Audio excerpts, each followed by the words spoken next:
पाकिस्तान को अपना एक पुराना कर्ज चुकाना भारी पड़ गया क्योंकि इस वजह से उसका विदेशी मुद्रा भंडार घट गया और 2014 के बाद सबसे निचले स्तर पर पहुंच गया। यह दावा पाकिस्तान के मीडिया ने किया, जिसके बाद वहां के लोगों को भारत की याद आने लगी। क्योंकि भीख का कटोरा लेकर घूम रहे पाकिस्तान का विदेशी मुद्रा भंडार करीब $3 बिलियन यानी भारतीय रुपयों में करीब 24,000 करोड़ रुपए ही रह गया। ये सब इसलिए हुआ क्योंकि पाकिस्तान ने अपने सालों पुराने कर्ज की किस्त चुका दी। नतीजा ये हुआ कि पाकिस्तान का विदेशी मुद्रा भंडार 2014 के बाद सबसे कम हो गया, यानी दाने दाने को मोहताज पाकिस्तान पर दोहरी मार पड़ी, क्योंकि उसके पास देश चलाने के लिए पैसा नहीं बचा है और दूसरे देशों से कर्ज लेने के लिए उसे पुराने कर्ज चुकाने पड़ रहे हैं। यानी घुमा फिरा कर भी पाकिस्तान के पैसों की दिक्कत खत्म होती नहीं दिख रही, क्योंकि पाकिस्तान पर इतना कर्ज है कि वो बिक भी जाए तो भी उसे चुकाना मुश्किल है। रही बात विदेशी मुद्रा भंडार की, तो वो भी दम तोड़ रहा है, जिसकी वजह से पाकिस्तान अपना आधा कर्ज भी चुका नहीं पाएगा और कर्ज नहीं चुका पाने की वजह से उससे नई मदद नहीं मिलेगी। वैसे चीन और यूएई जैसे दोस्त पहले ही उसकी मदद करने से इनकार कर चुके हैं और अब आईएमएफ भी पल्ला झाड़ने के मूड में है, क्योंकि उसने पाकिस्तान के सामने ऐसी शर्त रखी है जिसे मानना नामुमकिन लग रहा है, या यूं कहें कि आईएमएफ ने घुमाकर नाक पकड़ी और ऐसी शर्त रख दी जिसे पाकिस्तान मान ही न पाए। यानी न पाकिस्तान शर्त पूरी करेगा और न आईएमएफ को उसकी मदद करनी पड़ेगी, क्योंकि आईएमएफ ने पाकिस्तान से कहा कि वो सब्सिडी कम करके बिजली बिलों में बढ़ोतरी कर दे और अपने ग्रेड 17 से ऊपर के सभी अधिकारियों की प्रॉपर्टी की जानकारी आईएमएफ के साथ साझा करे, जिसने पाकिस्तान की सरकार को दो राहे पर लाकर खड़ा कर दिया। क्योंकि अगर वो शर्त मानता है तो भी मुसीबत और नहीं मानता है तो भी।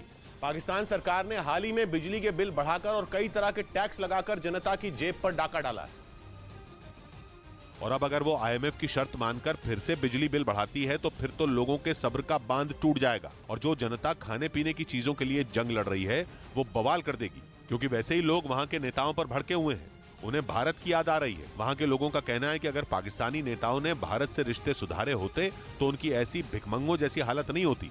हमारी एक पेंसिल पे वहाँ पे बिक जाती तो अरबों रुपए का फायदा था। यानी पाकिस्तान की जनता भी समझ चुकी है कि उसके नेताओं ने भारत से रिश्ते बिगाड़कर उन्हीं का नुकसान किया है, क्योंकि जो भारत तुर्की पर मुसीबत आने पर उसकी मदद कर सकता है, वो भारत पाकिस्तान के मांगने पर उसकी मदद भी कर सकता था, लेकिन ताली एक हाथ से नहीं बजती।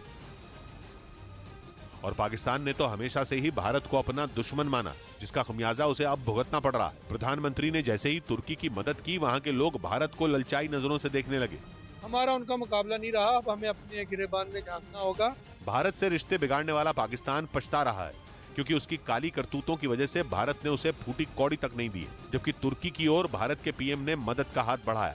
यानी पाकिस्तान ने जो बोया वो काटा। वहां के लोगों को अब ये बात समझ भी आ रही है और इसीलिए वो अपने नेताओं को पानी पी पी कर कोस रहे हैं। इस बीच वैलेंटाइंस डे पर गाय को गले लगाने का सरकारी आदेश वापस ले लिया गया। केंद्र सरकार के भारतीय पशु कल्याण बोर्ड ने 14 फरवरी को काउ हग डे मनाने के लिए कहा था, लेकिन अब उसने इस आदेश को वापस ले लिया। भारतीय पशु कल्याण बोर्ड ने 6 फरवरी को आदेश जारी करते हुए वैलेंटाइंस डे के दिन गाय को गले लगाने की अपील की थी, लेकिन 14 फरवरी से पहले ही उसने अपना आदेश वापस लेने का फैसला किया। न्यूज़ 18 इंडिया की web series FIR number 208 streaming now.